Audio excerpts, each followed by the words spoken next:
Welcome to video tutorial number 8, and we're going to be telling you how to count your rounds in case you lose track, to tell the inside and outside of your work, which is the correct side, and we're going to be doing a slip stitch and fasten off as we finish our first leg.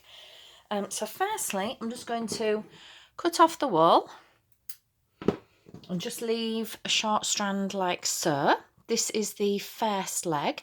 So at the end of the last video, we left you just finishing off the double crochet rounds. So you're now at the end of round 10. So we're just going to show you how to count. That's a great skill to have, because if you do lose track, you can easily find out where you're up to. So according to the pattern, we have done 10 rounds. So to count them, round 1 is our magic circle, which is this piece here, the circle. So that counts as 1. And then if you can see the spirals here, each one of those is a round. So we're just going to count them. So 1, our magic circle, 2, 3, 4, 5, 6, 7, 8, 9, 10. So we have 10 rounds. The stitches along the top, they're the row we're going to be working on. They don't count as a full round. So it's just these that we're counting. So I'll show you again. My nail is covering as I count it. So that is the first one. So 1, 2, 3, 4, 5, 6, 7, 8, 9, 10. And then these on the top aren't counted. So we have 10 rounds, which is correct. So I'm now going to take off my stitch marker. And the next instruction, let's have a look at that. After round 10, slip stitch and fasten off after the first leg. Make a second leg in exactly the same way, but do not fasten off. So because this is our first leg, we're going to slip stitch and fasten off.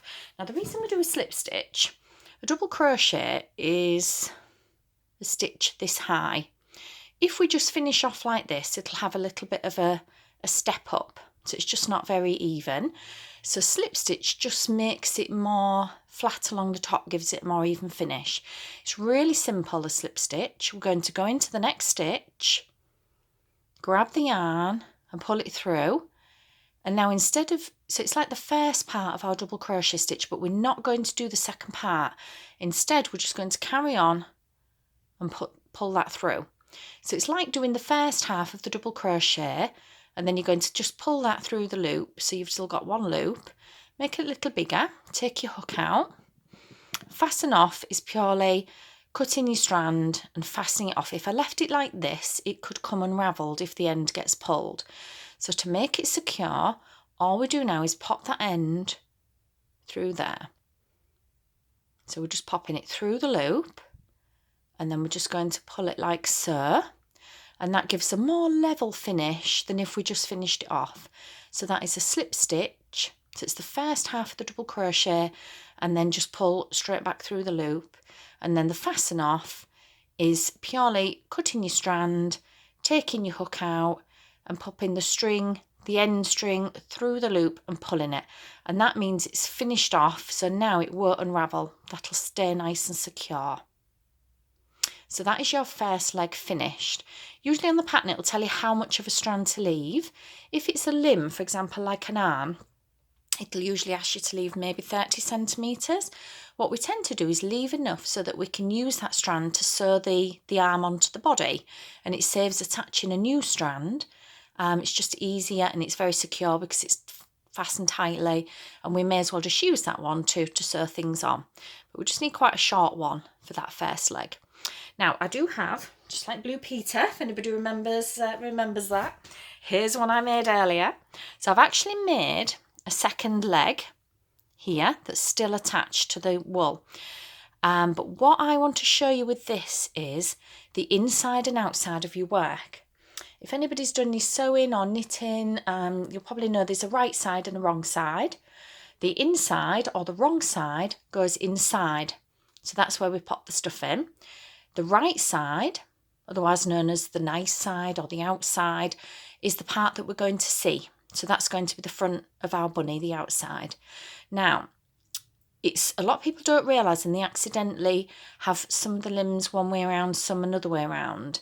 So if I thought I'd show you this early on, we can make sure that you don't accidentally have it all higgledy-piggledy. The reason you sometimes end up with it inside out is if you're working from the inside out, or if you're working the wrong way around. If you're doing something a little bit different while you're learning, you may find you end up with it inside out, but it's easily rectified as long as you spot it. So we're going to show you the inside. So I'm turning it around. See how simple that was to sort out. So this is the right side out. That's the correct side. This is the wrong side. 9 times out of 10, the starting strand from your magic circle will be on the inside. So that's an easy way to tell. But if you work the wrong way around, occasionally that ends up on the other side. So what you would do in that case is just thread a needle on there, pop your needle through to the other side, through the middle, through here, so you can actually pull it through to the other side. We never cut that really short, because if you clip it really short, it could unravel. So we always leave at least a couple of centimetres. You can either leave it as it is and just leave it inside, or cut it a little bit shorter with a couple of centimetres. You can do it either way, whichever you prefer. So if you look at those two, how do you tell which is the right way? Well, if you look at the correct side, you can see the stitches look like they're in quite neat rows. You see? And they were quite easy to count when we counted them. This one, which is inside out, it would be quite hard to count rows because they don't really look like they're in neat rows. It more looks like there's diagonal lines. Can you see? So when you can see more defined diagonal lines, that's the inside. More defined horizontal lines is the correct side, the right side. You can also see as well, if you can see on there with the stitches, these look clearer and they look like little V's. And they look quite clear and defined, whereas these just don't look as defined. And they don't look like V's. They're just more like little bars going across. It will come natural and you'll soon be able to tell which is the right side and the wrong side without studying it too much. But have a look at your work now and see if it's the right way round.